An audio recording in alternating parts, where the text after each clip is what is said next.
जय श्री कृष्ण दोस्तों। आज के इस विशेष प्रसंग के माध्यम से हम सभी जानेंगे कि ऐसे कौन से पुत्र होते हैं जिनकी मृत्यु उनके माता पिता से पहले हो जाती है और यह किस पाप के कारण होता है।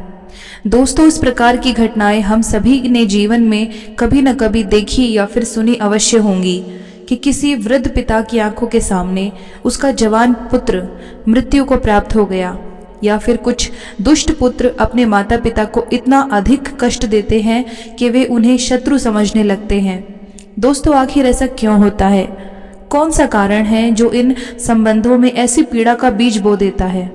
आइए जानते हैं एक अत्यंत ही सुंदर, मार्मिक और ज्ञानवर्धक कथा के माध्यम से कि पिता से पहले पुत्र की मृत्यु क्यों होती है और माता पिता को यह दारुण दुख क्यों सहना पड़ता है। एक बार की बात है, देवलोक में अग्नि, वरुण, बृहस्पति, शुक्र, यम, कुबेर आदि सभी देवगण एकत्रित थे। वहां ज्ञान चर्चा चल रही थी। कुछ देवता प्रश्न कर रहे थे और जिन देवताओं को उत्तर ज्ञात होता वे उत्तर दे रहे थे। जब बारी अग्निदेव की आई तो उन्होंने एक गंभीर प्रश्न सभी देवताओं से पूछा। हे देवगण, मेरा प्रश्न है, ऐसी कौन सी संतान है जिनकी मृत्यु माता पिता की आंखों के सामने हो जाती है?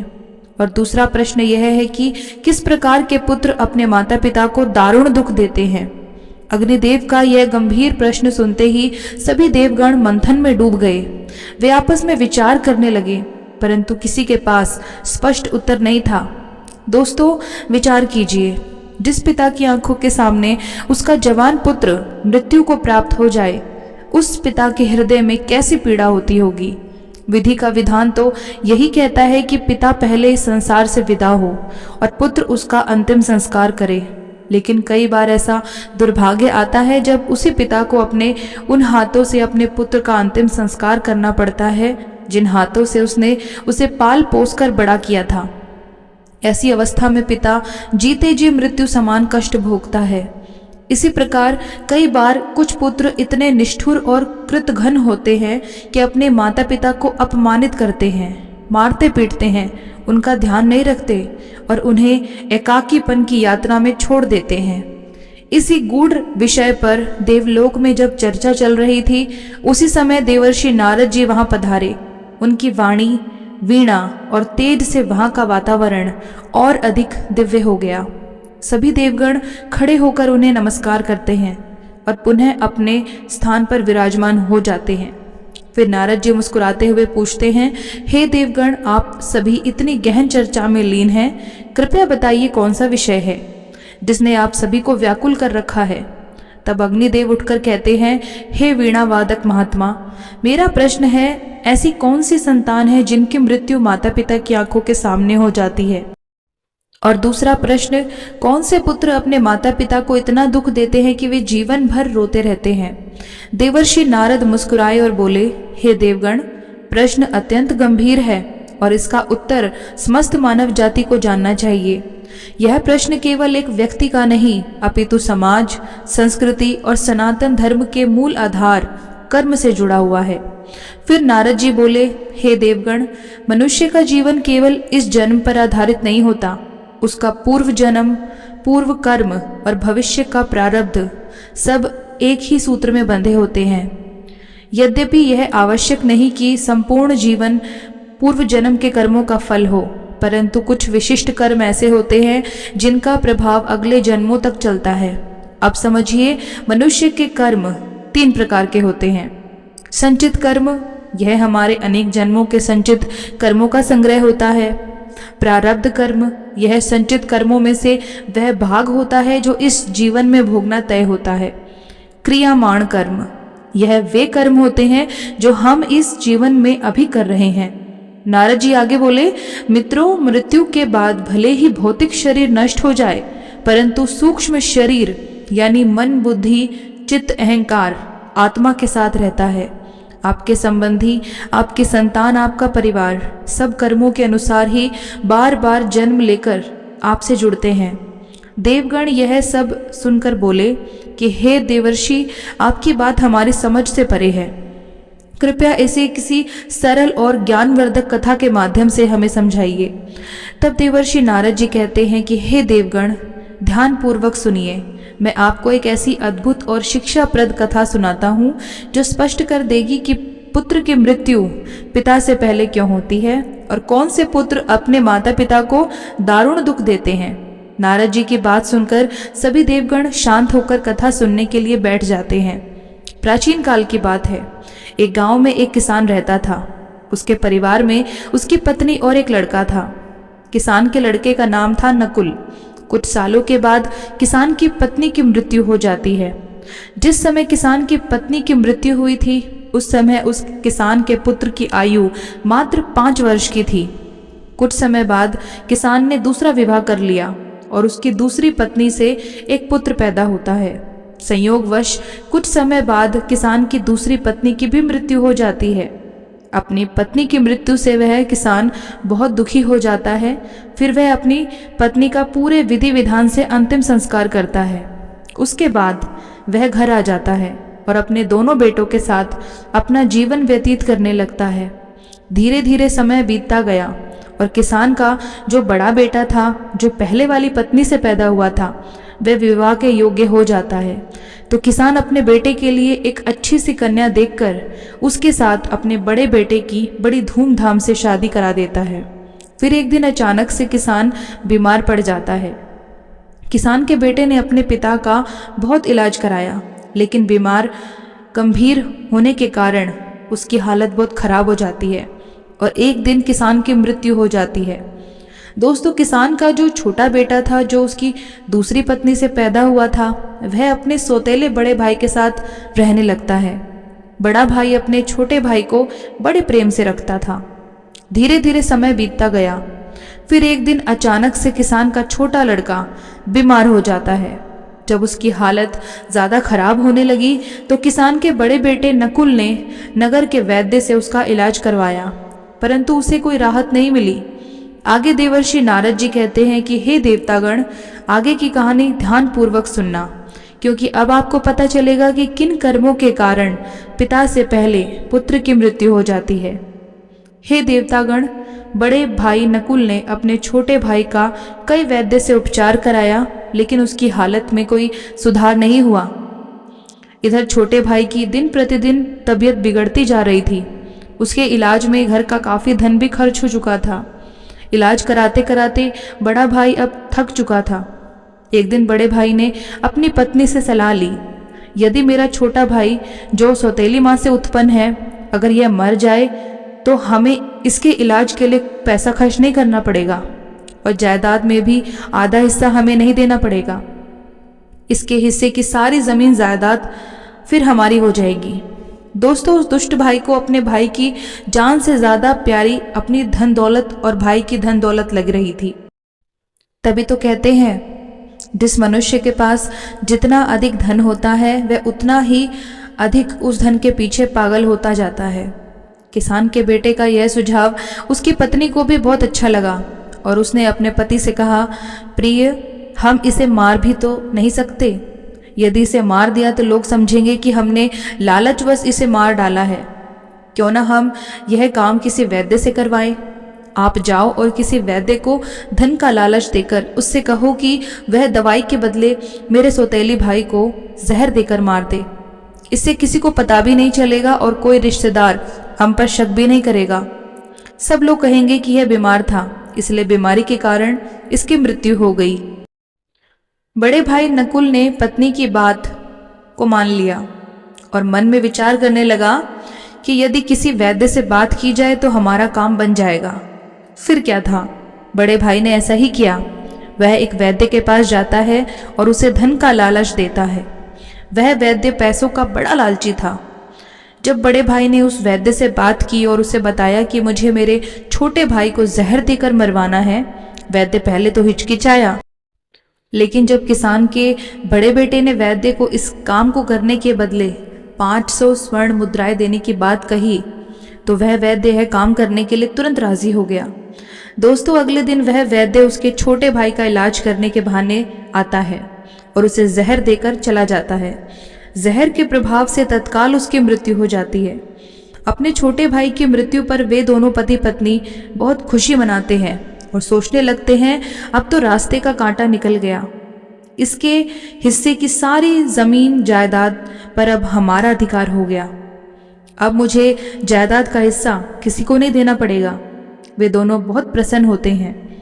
दोस्तों, यह बात सदैव स्मरण रखना, जो खुशी दूसरे के दुख की बुनियाद पर होती है, जो धन दूसरों की हिंसा करके कमाया जाता है, वह धन कभी आपको सुख नहीं दे सकता। और जो लोग दुख देकर सुख पाने की कामना करने वाले होते हैं, उनके यहाँ एक दिन महाभयंकर दुख उत्पन्न होता है और वे जीवन भर अपने किए पर पछताते रहते हैं। आगे की कथा सुनाते हुए देवर्षि नारद जी कहते हैं कि हे देवतागण, इस प्रकार से बड़े भाई ने अपने छोटे भाई को मार डाला और उसकी सारी धन संपत्ति पर अपना अधिकार जमा लिया। किसी गांव वाले को भी इस बात का संदेह नहीं हुआ। गांव वाले तो यह सोच रहे थे कि यह इतना अच्छा भाई है, अपने सौतेले भाई का कितना उपचार कराया, कितनी देखभाल की और कितनी सेवा की, परंतु बेचारा उसे बचा नहीं सका। क्या करता, रोग ही ऐसा असाध्य था, बेचारे की मृत्यु हो गई। दुनिया वालों को क्या पता था कि वह मरा नहीं बल्कि उसे मारा गया था। बड़ा भाई सबकी नज़रों में अच्छा बनने के लिए पूरे विधि विधान से अपने सौतेले भाई का अंतिम संस्कार कर देता है। उसके बाद वह घर आकर बहुत खुश होता है। धीरे धीरे समय बीतता गया। एक दिन उसकी पत्नी ने गर्भ धारण किया और एक निश्चित समय के पश्चात उसकी पत्नी ने एक लड़के को जन्म दिया। पुत्र प्राप्ति की खुशी में उन दोनों ने घर में भोज कराया, पूरे नगर में मिठाइयाँ बांटी। उसके बाद वे दोनों बड़े ही लाड प्यार से अपने उस पुत्र का पालन पोषण करने में लग जाते हैं। कुछ वर्षों बाद वह लड़का जवान हो जाता है। उसके बाद किसान के बड़े बेटे ने उसके लिए एक सुंदर सी कन्या देखकर उसके साथ अपने बेटे का विवाह कर दिया। बेटे की शादी में खूब धन खर्च किया। बेटे की बहू जब घर में आ जाती है तो वह लड़का कुछ दिनों के बाद अचानक से बीमार रहने लगता है। माँ बाप ने उसके इलाज के लिए बहुत से वैद्य को घर बुलाकर उसका इलाज कराने लगे। जितने पैसे जिसने मांगे उतने उसको दिए। वह इलाज के बदले जो भी धन मांगते वह किसान का बेटा उसे दे देता ताकि उसका लड़का ठीक हो जाए। अपने लड़के के इलाज में उसने अपनी आधी संपत्ति बेच डाली, परंतु कहते हैं ना, जिस पर जितना ज़्यादा कर्ज होता है उतना उसे अवश्य चुकाना पड़ता है, चाहे कोई कैसे भी चुकाए। उस लड़के की दिन प्रतिदिन तबीयत खराब होती चली जा रही थी। लड़का बीमारी के कारण मरने की हालत पर आ गया था। उसका शरीर बहुत कमज़ोर हो गया था। उसे देखने के लिए गांव वाले उस किसान के बेटे के घर आए हुए थे। किसान का बेटा उन सबसे दुखी होकर अपने पुत्र की तरफ देखते हुए कहने लगा, पता नहीं भगवान मुझे किस पाप की सज़ा दे रहा है। दोस्तों, तभी उस किसान का पुत्र अचानक से बोल उठा। लड़के ने अपने पिता से बोला, भाई, अपना हिसाब पूरा हो गया है, बस अब अंतिम संस्कार में लगने वाले सामान का बाकी है, आप उसकी तैयारी कर लो। यह सुनकर उसके पिता ने सोचा कि लगता है बीमारी के कारण लड़के का दिमाग भी ठीक से काम नहीं कर रहा। देखो ना, मैं इसका बाप हूँ और यह मुझे भाई कहकर बुला रहा है। तब लड़का कहता है, नहीं भाई, आप मेरे बाप तो इस जन्म में हैं, मैं तुम्हारा पिछले जन्म का भाई हूँ। याद कीजिए, यह गांव वाले बैठे हुए हैं और तुम्हारी सौतेली माँ का बेटा, तुम्हारा छोटा सौतेला भाई, इसी प्रकार चारपाई पर लेटा हुआ था और उस भाई की संपत्ति पाने के लिए तुमने उस वैद्य को बुलाकर उसके हाथों से मुझे जहर देकर मरवाया था।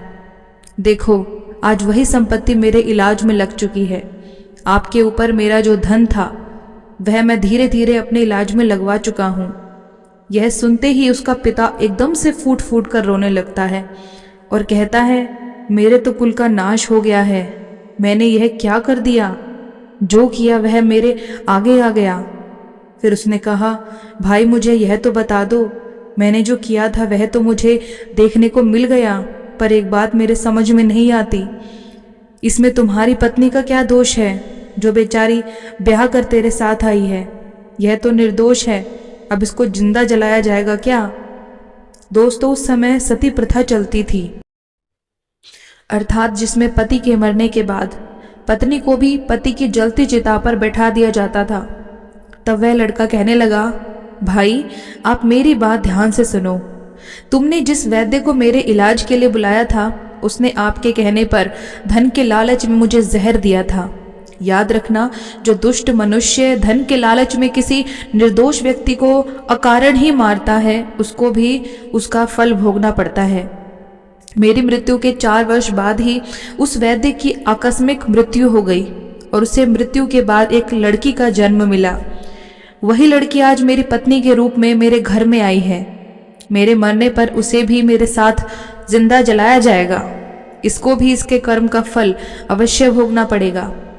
आगे देवर्षि नारद जी कहते हैं, हे देवतागण, मनुष्य के जीवन में आने वाली प्रत्येक घटनाएं उसके द्वारा किए गए कर्मों की उपज होती है। हम जैसा बोते हैं वैसा ही हमें काटने को मिलता है। आज नहीं तो कल मनुष्य के उसके कर्मों का कर्म फल जरूर मिलेगा। जीवन में हर कठिन प्रश्न का हल जीवन से ही मिलता है। जितना गहरा कुआं होगा उतना ही मीठा जल उसे मिलेगा। अपने भाई से इतना कहकर वह किसान पुत्र मृत्यु को प्राप्त हो जाता है। पुत्र की मृत्यु के बाद उसकी सारी संपत्ति का नाश हो जाता है और उसकी पत्नी को उसके साथ जिंदा जला दिया गया।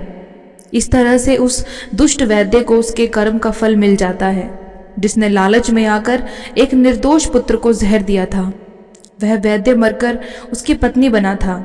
उसे भी मृत्यु के महाभयंकर कष्ट से होकर गुजरना पड़ा। दोस्तों, आगे देवर्षि नारद जी कहते हैं कि हे देवतागण, इस संसार में 4 प्रकार के पुत्र होते हैं और जो काम उसने किए हैं उनका भुगतान भी उन्हें ही करना पड़ता है। नारद मुनि की यह बात सुनकर सभी देवतागण पूछने लगे, हे देवर्षि, 4 प्रकार के पुत्र कौन से होते हैं? कृपया आप हमें बताइए। तब नारद जी कहते हैं, हे देवतागण, शास्त्रों में 4 प्रकार के पुत्र बताए गए हैं। पहला पुत्र होता है आरणाबंध पुत्र, दूसरा होता है शत्रु पुत्र, तीसरा होता है उदासीन पुत्र और चौथा होता है सेवक पुत्र।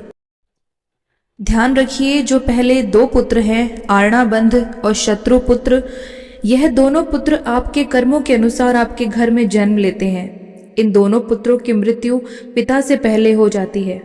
अगर किसी पुत्र की मृत्यु पिता से पहले हो जाए तो समझ लेना कि आपके घर में आरणाबंध या शत्रु पुत्र पैदा हुए थे।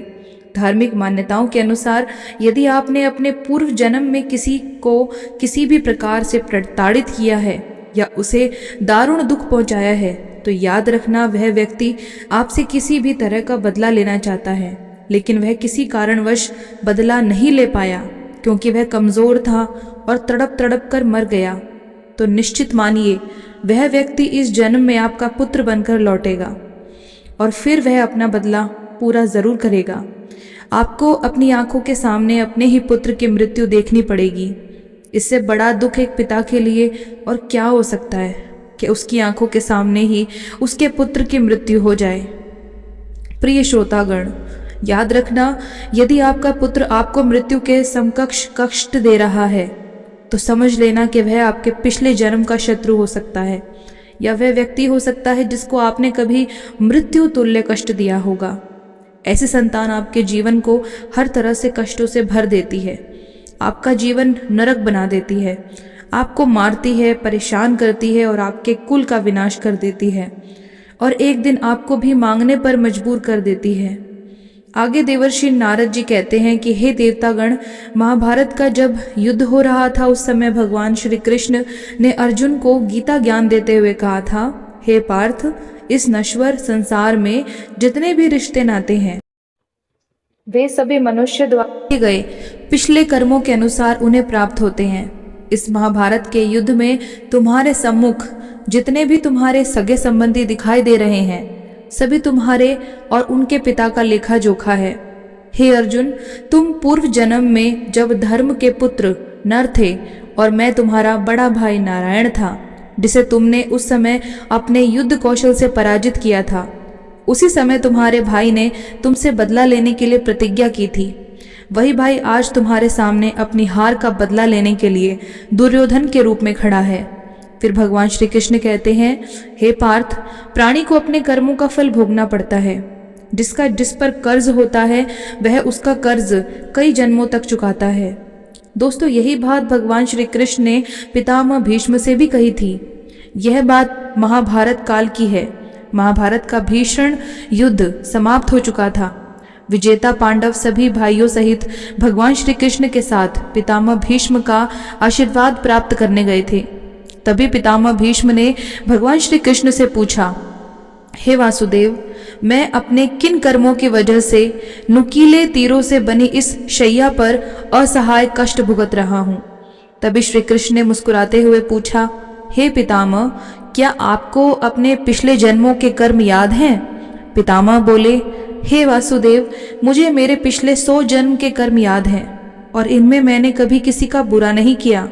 पितामह भीष्म की बात पर सहमति जताते हुए भगवान श्री कृष्ण ने कहा, हे पितामह, आपने 100 जन्मों में से कोई भी पाप नहीं किया। आपको यह सजा आपके 101वें जन्म की मिल रही है। 101वें जन्म में आप एक राजा थे। एक बार आप शिकार खेलकर जंगल से गुजर रहे थे और शिकार करने के कारण आप बहुत थक भी गए थे। फिर एक पेड़ के नीचे कुछ देर आराम करने के लिए आप बैठ गए। तभी उस वृक्ष पर से एक कीड़ा आपके ऊपर आ गिरा। आपने गुस्से में उस कीड़े को अपने बाण से उठाकर पीछे फेंक दिया। वह कीड़ा पीछे कांटों के ऊपर पीठ के बल गिरा और इसकी पीठ में नुकीले कांटे घुस गए। उस कीड़े ने उन कांटों से निकलने की बहुत कोशिश की, परंतु जितनी कोशिश करता, कांटे उतना ही उसे कष्ट देते थे। इस अवस्था में कई दिन तक वह कीड़ा जीवित रहा। उसकी तकलीफ में आपका नाम दर्ज हो चुका था, लेकिन आपके पुण्य कर्म इतने प्रबल थे कि वह पाप फलित ही नहीं हो पा रहा था। इस बात को सुनकर पितामह बोले, फिर आज क्यों? पितामह के इस सवाल पर श्री कृष्ण ने उन्हें बताया, दुर्योधन की सभा में जब द्रौपदी का चीरहरण हो रहा था, तब उसे बचाने में आप समर्थ थे। इसके बावजूद भी आपने दुर्योधन को रोकने की कोई कोशिश नहीं की। उसी समय आपका सारा पुण्य क्षीण हो गया और 101 जन्म पहले के इस पाप को फलित होने का मौका मिल गया और उसी का परिणाम आज आपको भुगतना पड़ रहा है। दोस्तों, जब हम जन्म लेते हैं या फिर जब हम गर्भ में रहते हैं, तब हम ईश्वर से यही प्रार्थना करते हैं कि इस बार जन्म लेने के उपरांत हम अच्छे कर्म करेंगे। लेकिन जन्म लेने के उपरांत हम उन बातों को भूल जाते हैं, मोह माया के वश में हो जाते हैं। कर्म के फल कभी ना कभी मिलते ही हैं। इसीलिए पृथ्वी पर निवास करने वाले प्रत्येक प्राणी को उसके द्वारा किए गए कर्मों का फल भोगना ही पड़ता है और कर्मों के अनुसार ही जन्म होता है। इसलिए कभी किसी प्राणी को नहीं सताना चाहिए, भले ही वह छोटा सा कीड़ा ही क्यों ना हो। दोस्तों, आगे देवर्षि नारद जी कहते हैं, हे देवतागण, जो 2 तरह के पुत्र होते हैं, आरणाबंध और शत्रुपुत्र, जिनके हम कर्जदार हैं और जिनका हमने ऋण लिया है और वह ऋण वापस नहीं दिया, तो वह ऋण हमें चुकाने पड़ेंगे। यदि इस जन्म में चुका दिए तो बहुत अच्छा है, और यदि वह दूसरे जन्म में चले गए तो आपको भी यही दारुण दुख झेलने को मिलेगा। वह पुत्र के रूप में जन्म लेगा या भाई के रूप में जन्म लेगा या आपके प्रिय संबंधी के रूप में जन्म लेगा, या फिर आप गधा बनेंगे या बैल बनेंगे। किसी न किसी रूप में आप उन पैसों को चुकाएंगे। आपको कर्ज तो जरूर चुकाना पड़ेगा। यही शाश्वत विधि का विधान है और यही अटल सत्य है। हे देवतागण, इस प्रकार से आरणाबंध और शत्रु पुत्र की मृत्यु पिता से पहले हो जाती है और बाकी के 2 पुत्र होते हैं। उनमें से सेवक पुत्र सबसे श्रेष्ठ पुत्र होता है। यह पुत्र आपको तब मिलता है जब आपने अपने पिछले जन्म में निस्वार्थ भाव से किसी व्यक्ति या गाय की सेवा की होती है, तो वह व्यक्ति इस जन्म में आपको सेवक पुत्र के रूप में प्राप्त होता है और आपकी सारी उम्र सेवा करता है, क्योंकि आपने पिछले जन्म में अच्छे कर्म किए थे। नंबर 4, जो उदासीन पुत्र होते हैं, इनको अपने माता पिता से कोई लगाव नहीं होता। उनके दुख सुख से इन्हें कोई वास्ता ही नहीं होता। यह पुत्र विवाह होते ही माता पिता का त्याग कर देते हैं। यदि किसी पिता को अपनी आंखों के सामने अपने पुत्र की मृत्यु नहीं देखनी, तो उसे सदैव यही बात ध्यान रखनी होगी कि उसे कभी किसी का अहित नहीं करना और ना ही किसी से किसी भी प्रकार का कर्ज लेना। अगर लें तो उसका कर्जा उसे वापस कर देना चाहिए। दूसरी बात, किसी को इतना परेशान नहीं करना चाहिए कि वह तुमसे प्रताड़ित होने लगे और आप उसे कमज़ोर समझकर उस पर तरह तरह से यातनाएं देने लगे।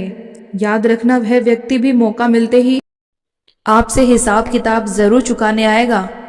दोस्तों, अब तो आप समझ ही गए होंगे कि कौन से पुत्रों की मृत्यु पिता से पहले हो जाती है और कौन से पुत्र माँ बाप को कष्ट देने के लिए आते हैं।